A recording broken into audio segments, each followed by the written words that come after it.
Hello दोस्तों, आज की इस वीडियो में मैं आपको कहानी बताऊंगा एक नई वेब सीरीज टीवीएफ की एक नई पेशकश एस्पिरेंट्स का।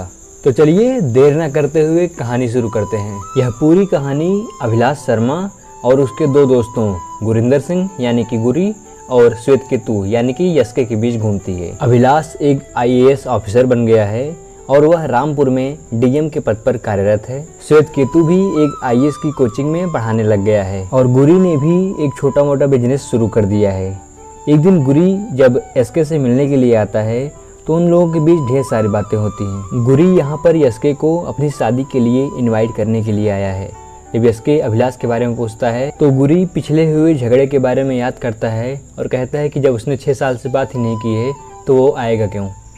लेकिन यस्के ने गुरी को बिना बताए एक व्हाट्सएप ग्रुप बनाया और उसमें अभिलाष को ऐड करके उसे इनवाइट कर दिया। अभिलाष ने वो मैसेज देखा और ग्रुप में से लेफ्ट हो गया।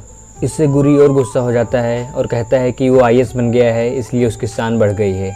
इधर अभिलाष ने अनमने मन से ही सही लेकिन आज उसने गुरी को फ़ोन लगा ही दिया और सबसे पहले उसने गुरी से माफ़ी मांगी और फिर कहा कि चलो एक बार सब लोग मिलते हैं। यस्के तो मिलने के लिए खुश हो जाता है लेकिन गुरी परेशान हो जाता है।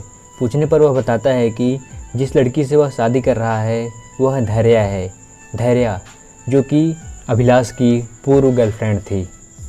चलिए आपको 6 साल पीछे लेके चलते हैं, तब कहानी अच्छे से समझ में आएगी। दिल्ली का राजेंद्र नगर, जहाँ पर ये तीनों दोस्त एक साथ मिलकर तैयारी करते हैं। अभिलाष खूब मन लगाकर पढ़ाई करता है, यस्के पढ़ाई कम, उसको कविताएं लिखने का ज़्यादा शौक है। उसके अलावा गुरी भी पढ़ाई में बहुत कम ही रुचि रखता है। लेकिन तीनों अच्छे दोस्त हैं और एक दूसरे के सुख दुख में काम आते हैं और इसीलिए इन तीनों की जोड़ी को ट्राइपॉड कहा जाता है। इस बार अभिलाष का आखिरी अटेम्प्ट है इसलिए वह कोई रिस्क नहीं लेना चाहता और अपने ऑप्शनल को सब्जेक्ट को चेंज करना चाहता है। उसकी पहली पसंद इतिहास है लेकिन 20 लोग उसको 20 तरह का ऑप्शन देते हैं इसलिए वह परेशान हो जाता है।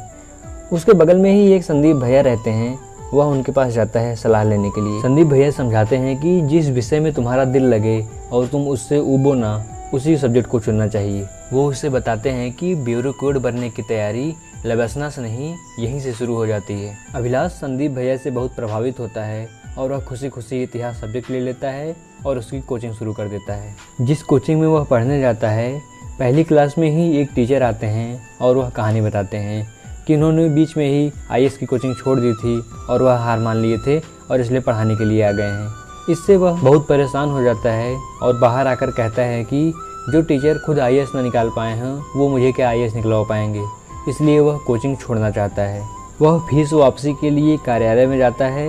वहाँ पर कार्यालय वाला आनाकानी करता है। तभी एक लड़की आती है और वह अभिलाष की मदद करती है। अभिलाष ने पहली बार धैर्य को देखा था। उसके बाद ये तीनों दोस्त एक सेमिनार में जाते हैं जहाँ पर एक मोटिवेशनल स्पीकर आईएएस के रूप में आने वाली होती हैं। सेमिनार हॉल में भी अभिलाष को धैर्य मिल जाती है। आईएएस अधिकारी सेमिनार में ढेर सारे मूल मंत्र देती हैं और कहती हैं कि जो टीचर असफल होता है वह हमको कई सारे तरीके बता सकता है जिससे कि असफल ना हुआ जाए। इससे प्रभावित होकर अभिलाष ने भी कोचिंग छोड़ने का फैसला टाल दिया और फिर से पढ़ाई करने में जुट गया। अभिलाष की एक आदत थी नेगेटिव अप्रोच की। उसे हर चीज़ में कमी दिखती थी और प्रॉब्लम दिखती थी लेकिन उसका सलूशन उसके पास कहीं दूर दूर तक नहीं होता था। यह बात उसके टीचर, उसके दोस्त और उसके कलीग भी कई बार उससे बता चुके थे। अभिलाष के रूम मालिक टीवी बहुत तेज़ चलाते थे इसलिए अभिलाष ने लाइब्रेरी ज्वाइन कर ली। वह लाइब्रेरी ज्वाइन किया और उसे वहाँ पर फिर से धैर्य मिल जाती है। अब ये लोग दोस्त बन जाते हैं। गलती से अभिलाष का चश्मा टूट जाता है जिसे धैर्य बनवाती है और उसे गिफ्ट करते हुए उसके ऊपर अपना नाम लिख देती है। अब ये दोनों लोग हमेशा साथ में टाइम स्पेंड करने लगे। लाइब्रेरी में साथ साथ पढ़ते, रास्ते में साथ साथ बाहर जाते और भी बहुत सारी चीज़ें। दोनों ने साथ साथ पढ़ाई करके एक दूसरे की कमियों को भी निखारा और उसे दूर भी किया। जैसे कि अभिलाष के नज़रिए में भी अब पॉजिटिविटी आ गई थी। उसने मकान मालकिन से कहकर टीवी हटवा दिया था और उसके अलावा एक म्यूनसिपैलिटी का गड्ढा भी भरवा दिया था। इन दोनों को एक दूसरे से प्यार हो गया था और ये लोग रिलेशन में रहने लगे थे। हर एस्पिरेंट के पास एक सवाल हमेशा बना रहता है कि अगर आईएएस नहीं निकला तो क्या उनके पास कोई प्लान बी है, और क्या अगर उनके पास प्लान बी है तो क्या उनके आईएएस कंसंट्रेशन में दिक्कत नहीं होगी। अभिलाष के भी प्लान बी में एक जॉब थी। उसके अलावा गुरी, एसके और धैर्य के भी प्लान बी ढेर सारे थे, लेकिन प्लान बी होना भी एक चिंता का विषय है। इसलिए अभिलाष फिर से संदीप भैया के पास जाता है। संदीप भैया ने उसे अपनी कहानी बताई कि वह एक लड़की कुसुम से प्यार करते हैं। उन्होंने कुसुम और अपने परिवार से सिर्फ 1 साल का समय मांगा है IAS तैयारी करने के लिए, लेकिन आज 4 साल कंप्लीट हो गए हैं और आज तक उन्हें सफलता नहीं मिली। फाइनेंशियल कंडीशन इतनी ख़राब है कि वह कोचिंग नहीं कर सकते हैं। यह उनका आखिरी अटेम्प्ट है। अगर इस बार भी नहीं निकला तो उनका और उनके परिवार का और कुसुम का पता नहीं क्या होगा। अभिलाष ने भी कंसंट्रेशन के लिए प्लान बी यानी कि नौकरी को छोड़ दिया। गप्पेबाजी में बात हो रही थी कि राजेंद्र नगर की लव स्टोरी यहीं पर ख़त्म हो जाती है, इनका कोई भविष्य नहीं होता है। यह बात अभिलाष को समझ में आ जाती है। वह धैर्य से मिलता है। वह उसे समझाता है कि 2 ही कंडीशन में हमारे रिश्ते आगे बढ़ पाएंगे, या तो हम दोनों सफल हो जाएं या तो हम दोनों ही असफल हो जाएं। और एग्ज़ाम हॉल में इस प्रेशर के साथ बैठना मेरे बस की बात नहीं है। और उसने रिश्ता तोड़ दिया। उस दिन धैर्य बहुत रोई थी। उसके बाद से उसने धैर्य से कभी बात नहीं की। एग्ज़ाम्स नज़दीक आ गए थे और सभी लोगों ने पढ़ाई शुरू कर दी। जहाँ देखिए वहाँ बस पढ़ाई ही हो रही थी और सब लोगों ने पेपर दिया और उसके बाद आखिरी बारी आई रिजल्ट की। बारिश हो रही थी, रिजल्ट आ गया था। अभिलाष भागता हुआ जाकर रिजल्ट देखता है और उसका नहीं निकलता है। वह एकदम से निस्तब्ध हो गया था। उसकी आंखों में आंसू थे और वह फूट फूट कर रोना चाहता था। संदीप भैया का भी नहीं निकला।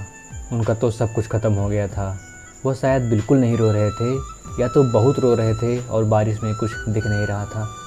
अगले दिन गुरी ने सबका मूड हल्का करने के लिए ऐसे ही चुटकुले वगैरह सुनाने शुरू कर दिए। इससे अभिलाष बहुत गुस्सा हो जाता है और उसे एक थप्पड़ मार देता है और दोनों में झगड़ा हो जाता है।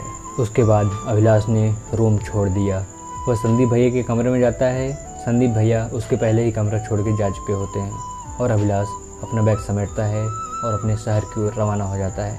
प्रेजेंट टाइम में गुरी यस्के को यही समझा रहा है कि धैर्य कुछ समय पहले उसकी तरफ आई थी और ये लोग 2-3 बार आपस में मिले और घर वालों ने रिश्ता तय कर दिया।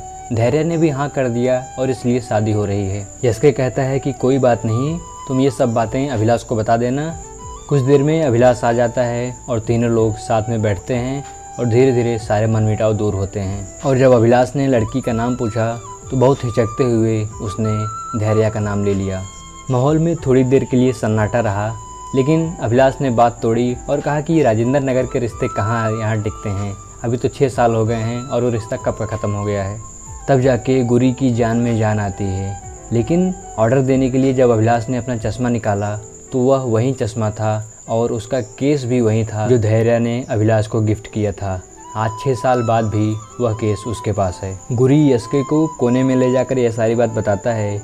यस्के नकारता है, लेकिन जब दोनों लोग बाहर निकलते हैं तो देखते हैं वहाँ से अभिलाष निकल गया था। गुरी ने दारू पी हुई थी और वह सीधे अभिलाष के घर के लिए निकल गया।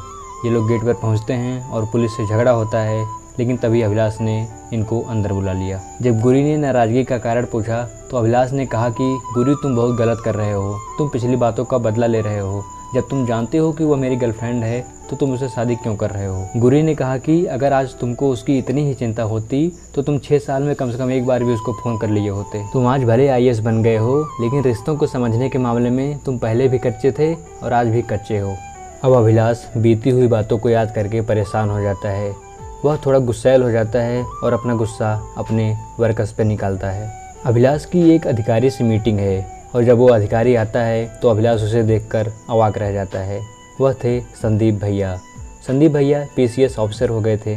जब अभिलाष ने उनका हाल चाल पूछा तो उन्होंने बताया कि IAS न निकाल पाने के बाद उन्होंने PCS अप्लाई किया और PCS उनके लिए वर्चस्व बन गया था। बाद में उनको समझ में आया कि यह उनका जुनून नहीं, यह उनका ईगो था और इस चक्कर में उन्होंने बहुत कुछ खो दिया, जैसे कि उन्होंने कुसुम को खो दिया। अभिलाष ने कहा कि भैया आपने कुछ गलत नहीं किया, कुछ पाने के लिए कुछ खोना तो पड़ेगा ही। इस पर संदीप भैया ने कहा कि हम लोग अपने सपने को पूरा करने के लिए अपना एक पक्ष, अपना परिवार, अपने दोस्त, अपने रिश्तेदारों को भूल जाते हैं और बाद में यही सब तकलीफ़ देता है।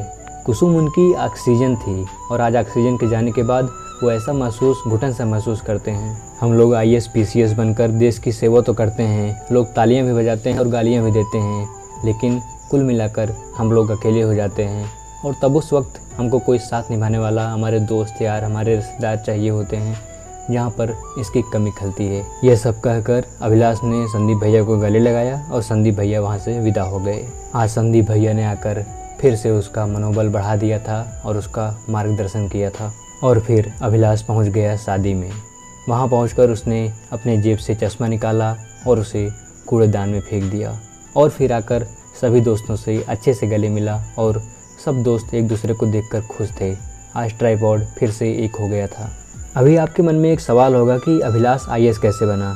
तो अभिलाष ने उसके बाद से 7 महीने तक नौकरी की और एक दिन जब वो अपने बॉस से बात कर ही रहा होता है कि तभी टीवी पर समाचार आता है कि 4 अटेम्प्ट से बढ़ाकर अटेम्प्ट को 6 कर दिया गया है। अभिलाष इससे बहुत ज़्यादा खुश होता है और वह सब कुछ छोड़ छाड़ के पहुंच जाता है सीधे राजेंद्र नगर और गेट खटखटाता है मकान मालिक का। मकान मालिक पूछता है, तुम तो नौकरी करने लगे थे। उसने कहा कि नौकरी वोकरी सब बंद, अब फिर से शुरू हो गई है UPSC और अगली अटेम्प्ट में वह IAS बन जाता है।